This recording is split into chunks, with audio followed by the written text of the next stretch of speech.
Morning, Botai, Shavua Tov. There's an interesting halacha with regards to a Ketuba, which is a marriage contract. Sometimes people mistakenly think that without a Ketuba you're not married. That's incorrect. A couple can be very much married through Kiddushin, but the Chachamim made a takana that a person is not allowed to live with his wife without a Ketuba because the Chachamim didn't want her to be kal be'aynav legarasha, which means anytime something small comes up, if there was no financial penalty or financial deterrence, you just take her to Beit Din and divorce her right away, and that's not what HaKadosh Baruch Hu wanted through marriage. Therefore, the Chachamim instituted a Ketuba. Person has to write a Ketuba with a sizable amount of money, so that if he wants to divorce his wife, he takes a step back and thinks about it for a second, so that it kind of deters him, so he doesn't pull the trigger so fast. That was the point. And not only that, the Gemara tells us, Halacha Shulchan Aruch, that it's asur for a person to live with his wife without a Ketuba. A person needs that in order for the wife to be financially, not only financially, but confident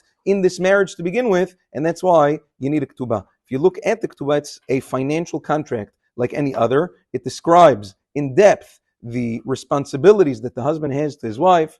It speaks about she'ir, kesut ve'ona, food, clothing, shelter, conjugal rights, and all sorts of other chiyuvim that the husband has to the wife, also that the wife has to the husband, but primarily the other way around. Interestingly, in Sephardic Ketubot, Sfaradim also make a shvu'ah. They swear to their wives that they're not going to marry a second wife while they're still married to this one. The reason for that is because unlike Ashkenazim, that have cherem de Rabbeinu Gershom, that prevents them from marrying a second wife, Sfaradim don't. And therefore, we take on a special oath in the Ketubah in order to prevent that. There are differences in halacha now, that just like any other contract, that has to be filled out lefi halacha. It's not just something that's a segula and put nicely in a frame. It's something halachic. It's a halachic instrument like any other contract, and therefore it has to be filled out in halacha. It takes proficiency in order to fill it out.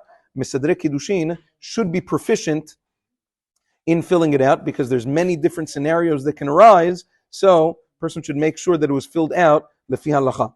The ketubah has to be kept, not necessarily in the house, but somewhere where the kala knows of its whereabouts. It can be in her mother's house or anywhere else in a safe, but the kala has to know where it is so that she is somech dat, so that she is confident that she has the shtar ketubah.